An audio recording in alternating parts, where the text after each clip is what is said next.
So The Nun 2 came out in theaters this weekend, and the Conjuring franchise has been a mixed bag for me personally. There are movies that I enjoy, and there are those that I kind of tend to forget even existed. But today we're going to be ranking them from the worst to the best. And so one film that I'm not going to be including in this ranking is going to be The Curse of La Llorona, mostly because this movie is not associated with the Conjuring franchise. As much as a lot of people love to include this movie, that one's just not going to be included for me because it has nothing to do with the franchise and it ties nothing into that series. So that's going to be the only one that it's not going to be included. So let's go ahead and get started with the rankings. Coming in ninth place, I have Annabelle, the movie that I think is the worst from the franchise.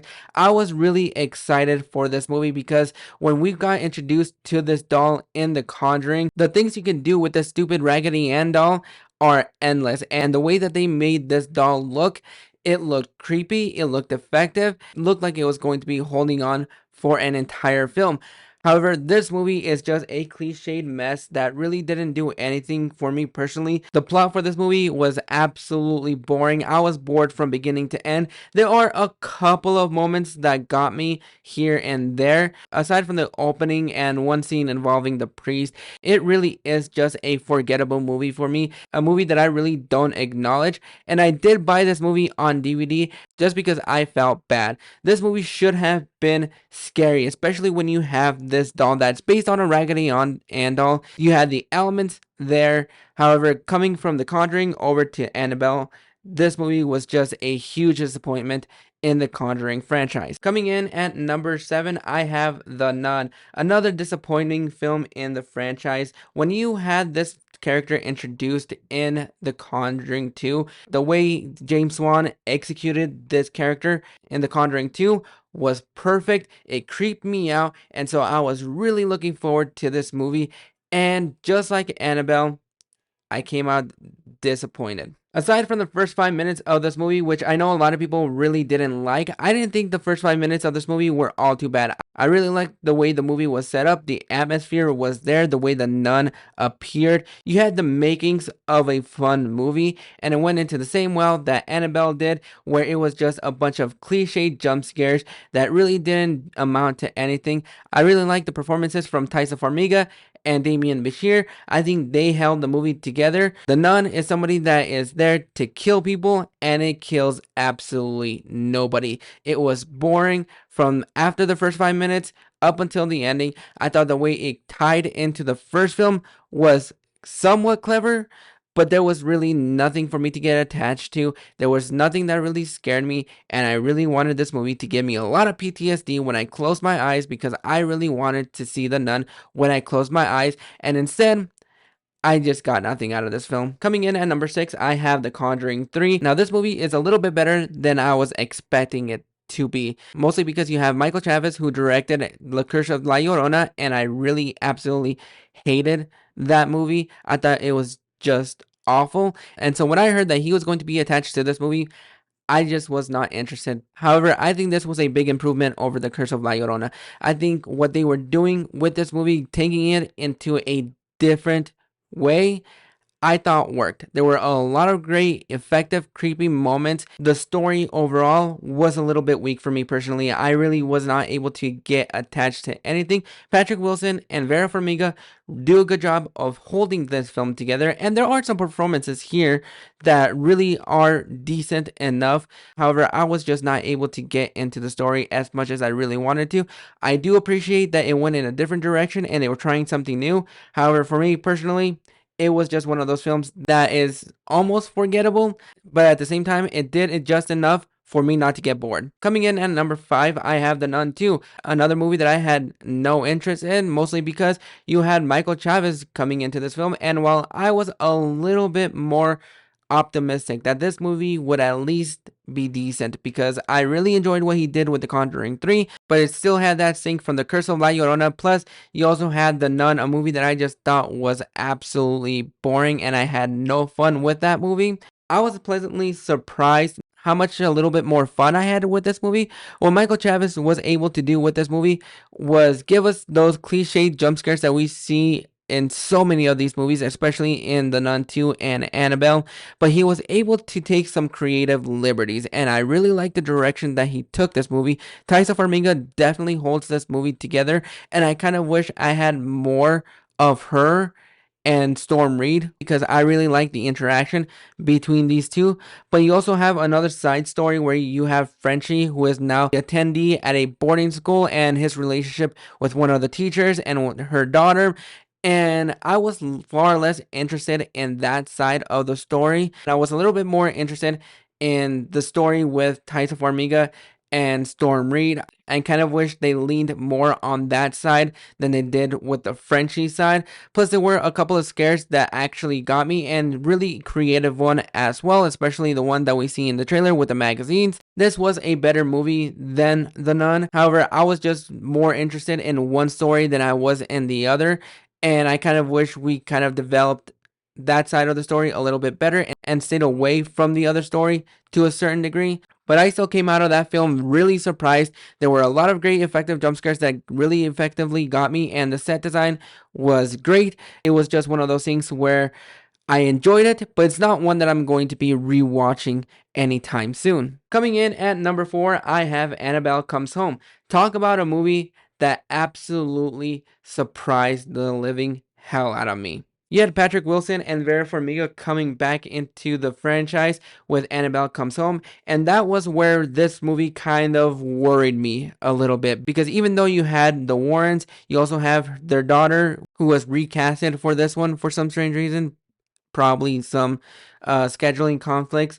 But when I saw the trailer for this movie, I was really hoping that this would be an Annabelle movie and not just a Annabelle movie featuring the Warrens. That was the biggest hurdle that this movie had to overcome, and they were in it just for like 5 minutes, and I was very pleased because as much as I love the Warrens, I would rather them stay in the Conjuring movies and not step into the spin-off films. And just the way that this movie was told, I really love the performances by everybody. You had Madison Iseman, McKenna Grace, who came in to play the Warren's daughter, and I thought she was fantastic. You also had Katie Seraphy, who played their friend, and the way that her story wrapped up in this movie, it got me emotionally invested in what she was trying to do and why she was doing a lot of stupid stuff.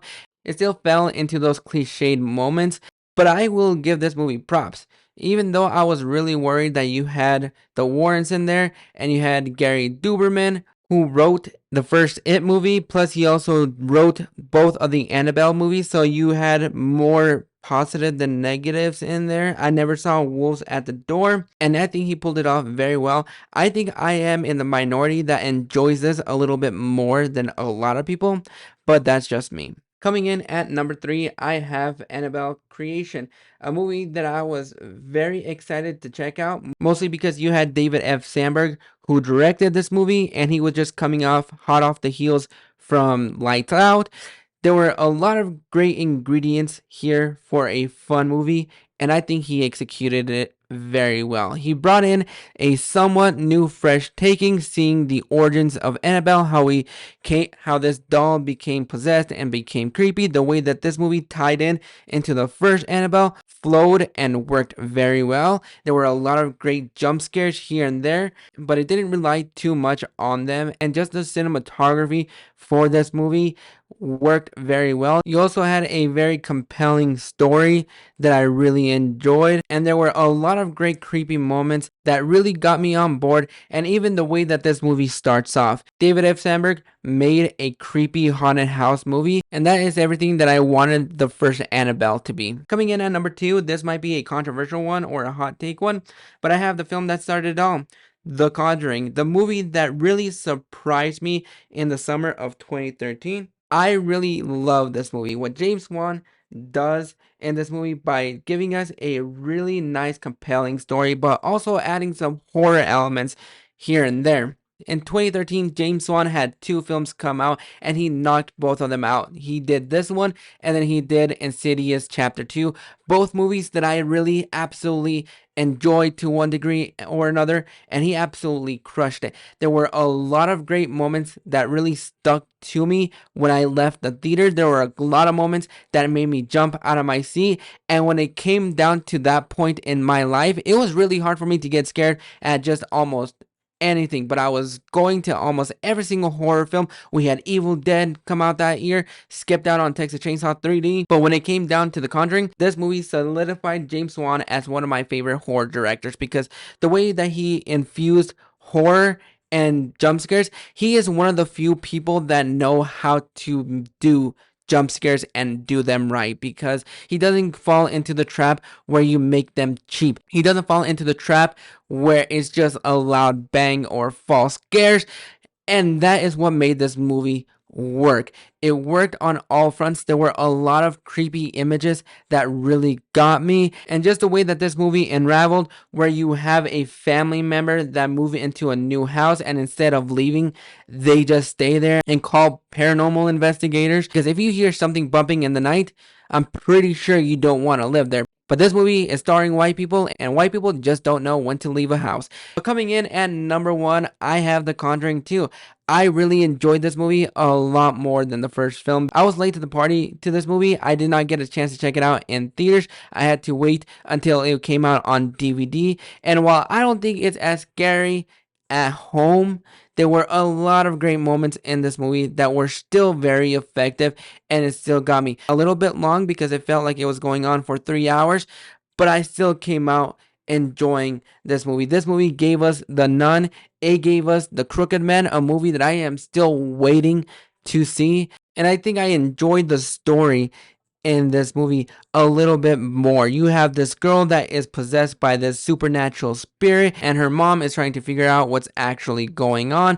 You have Ed and Lorraine going to London investigating what's actually going on, and just some of the creepy images that you see in this movie is what made this movie work. And the story overall, I was a little bit more emotionally attached to this family than I was to the family in the first film, even though I think the actors in the first film are a little bit better than the actors in the second one.